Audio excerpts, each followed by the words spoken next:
अस्सलाम वालेकुम, मैं हूं रज़ा खरल और आप देख रहे हैं अहमद रज़ा ख़ान यूट्यूब चैनल। नाज़रीन, दिल बहुत अफसरदा है और क्यों ना हो कि एक बहुत बड़े उस्ताद डॉक्टर मुगीसुद्दीन शेख इंतकाल फरमा गए हैं। पाकिस्तान में मैथ कॉम के बानियों में से एक ये भी शख्सियत है और कोरोना यानी कोविड-19 की वजह से उनका इंतकाल हुआ। तो सबसे पहले तो दुख की ये बात है। एक चीज़ तो सामने इस वक्त है कि हर कोई डरा हुआ है, सहमा हुआ है और हर एक को डरने की और सहमने की ज़रूरत भी है, तभी एहतियाती तदाबीर अख्तियार हो सकेंगी इस बीमारी के ख़िलाफ़, इस पेंडेमिक के ख़िलाफ़। जब तक हम ये समझते रहेंगे कि हमें कोई ख़तरा नहीं है और अगर हम कहीं बाहर बग़ैर एहतियाती तदाबीर अख्तियार किए जाते भी हैं तो इतना बड़ा मसला नहीं है, एक बार जाने से कुछ नहीं होगा। तो ये मसला है, बहुत बड़ा है और कहीं भी ये बीमारी आप तक पहुंच सकती है। और जिस तरीके से अब टेस्टों से ये साबित हो चुका है कि ये बीमारी बहुत बड़ी तादाद में फैल चुकी है, तो यकीनन आपको एहतियात की ज़रूरत है और हमें सबको एहतियात की ज़रूरत है। और हुकूमत को SOPs की मज़ीद तशहीर करनी चाहिए और ख़ुद से अमल भी करना चाहिए कि SOPs क्या हैं और क्यों ज़रूरी हैं। और इससे पहले कि और बड़े बड़े मशाहिर और अहम दिमाग इस मुल्क के इस बीमारी का शिकार हो जाएं, ज़रूरी है कि इनिशिएटिव्स बहुत सख्त हों सरकारी सतह पे भी।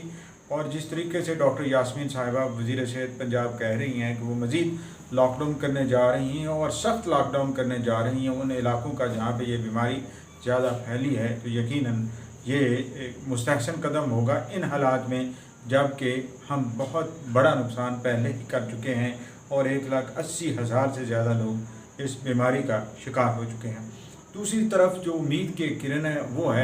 वो कन्फेशंस फवाद चौधरी साहब के, जो वफाकी वज़ीर साइंस और टेक्नोलॉजी हैं, जिसमें उन्होंने कहा है कि PTI इस वक्त वाकई शिकस्त रेख्त का शिकार है और हुकूमत कोई अच्छी नहीं चल रही। जब कोई शख्स ये एतराफ़ कर लेता है तो यकीनन उसके अंदर बेहतरी की गुंजाइश भी होती है। गो कि बहुत सारे लोग आप ये कहते हैं कि इस वक्त बेहतरी की कोई उम्मीद नहीं है PTI की गवर्नमेंट में, जिस हिसाब से टेक्नोलॉजी, जिस हिसाब से मईशत को नुकसान पहुँच चुका है, जिस हिसाब से पाकिस्तान के अंदर लॉलेसनेस बढ़ चुकी है, जिस हिसाब से चीज़ों की प्राइसेस पर काबू नहीं है हुकूमत का, जिस हिसाब से जब भी कोई कीमत में कमी वाक़ होती है पेट्रोल्स की और साथ ही वहाँ जो दस्तयाबी भी एक तरह से मुतासर हो जाती है बुरी तरह, या फिर कई दिन पेट्रोल दस्तयाब ही नहीं होता या पेट्रोलियम मसनूआत दस्तयाब नहीं, तो उस हिसाब से लिखा है तो उम्मीद नहीं है। लेकिन एक उम्मीद मुझे जो नज़र आती है वो ये है कि जब कोई शख्स या जमात या ग्रोह ये एतराफ़ कर ले कि उससे गलतियाँ सरजद हो रही हैं और उन गलतियों की वजह से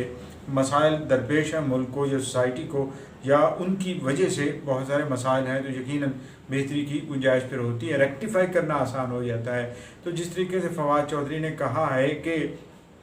3 अहम शख्सियात पाकिस्तान तहरीक के अंदर आपस में जब गुत्थमगुत्ता होती रहीं, एक दूसरे को निकालने की कोशिश करती रहीं, बाहर फेंकने की कोशिश करती रहीं, तो उसके नतीजे में PTI की जो पॉलिसी को कंटिन्यू करना चाहिए था वो नहीं कर सकी और ये शुरू में ही हो गया था। शाह महमूद कुरैशी और जहांगीर तरीन का आपस में टसल का, जनूबी पंजाब में कौन ज़्यादा ताकतवर है, ये चीज़ें, फिर ये कि किस तरीके से असद उमर को निकाला गया या असद उमर निकाले गए या निकाल दिए गए, या और उसकी जगह जिसका नाम आया वो जहांगीर तरीन है। तो यूँ एक तरह से फेडरल गवर्नमेंट या फेडरल लेवल पे विफाक को बहुत ज़्यादा या हुकूमत को बहुत ज़्यादा नुकसान होता रहा। आपस में ग्रुप बंदी होने की वजह से काबीना एक साथ नहीं चल पाई और उसका नतीजा ये हुआ कि जो पॉलिटिकल मिनिस्टर्स थे या मिनिस्टर जो इलेक्टेड थे वो पीछे रह गए और जो सिलेक्टेड या अपॉइंटेड थे लोग वो आगे आ गए और उन्होंने टेक ओवर कर लिया। और 15 या इसके करीब जो स्पेशल असिस्टेंट्स और एडवाइज़र्स हैं उनकी एक फ़ौज जब काबीना में आ गई और काबीना के वज़रा को एक तरह से बेअसर कर दिया उसने, तो उससे मज़ीद नुकसान होना शुरू हो गया। और हमने देखा कि ये कोविड-19 या कोरोना वायरस पेंडेमिक के खिलाफ वफाकी वज़ीर कम ही निकले हैं, कुछ वज़ीर तो बिल्कुल इस तरह से गायब हो गए या उनकी स्टेटमेंट ही नहीं आई या उनके इक़दाम का हमें पता ही नहीं चल सका, जिनमें ख़ास तौर पर वज़ीर दिफा परवेज़ खटक साहब हैं और इस तरह और भी बहुत सारे वज़रा हैं जो मुख्तलिफ़ हलकों में जिन्हें जाना चाहिए था और वहाँ पे अपनी प्रेजेंस फील करवानी चाहिए था कि ताकि लोग इस मुश्किल घड़ी में उनसे रहनुमाई ले सकें या वो लोगों के काम आ सकें। ये सब कुछ नहीं हुआ और यकीनन ये एक बहुत बड़ा मसला है और इसको हल करने के लिए ज़रूरी था कि पहले इसको आइडेंटिफाई किया जाए। और अब अगर पीटीआई गवर्नमेंट ने या पीटीआई की लीडरशिप में से एक शख्स ने ये स्पिल द बीन्स वाली बात कर दी है तो यकीनन आगे बात बढ़ेगी और हल की तरफ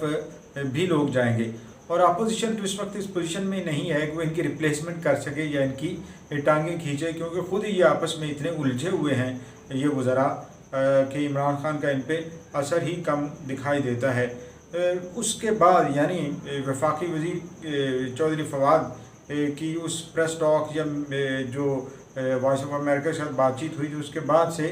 काबीना का इजलास भी हुआ और उसके बारे में भी सुना यही है कि वहाँ काफ़ी गर्मा गर्म बहस हुई, लेकिन इमरान खान गैर मामूली तौर पर खामोश थे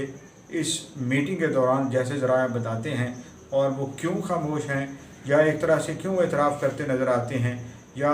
मुरझाए हुए क्यों हैं, ये तो आने वाले चंद दिन बताएंगे। और यकीनन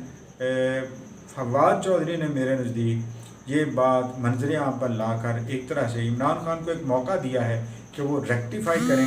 उन मामलात को जो ख़राब तर होते चले जा रहे हैं। और अगर बर वक्त नहीं होते, जैसे 6 महीने के अंदर अंदर नहीं होते,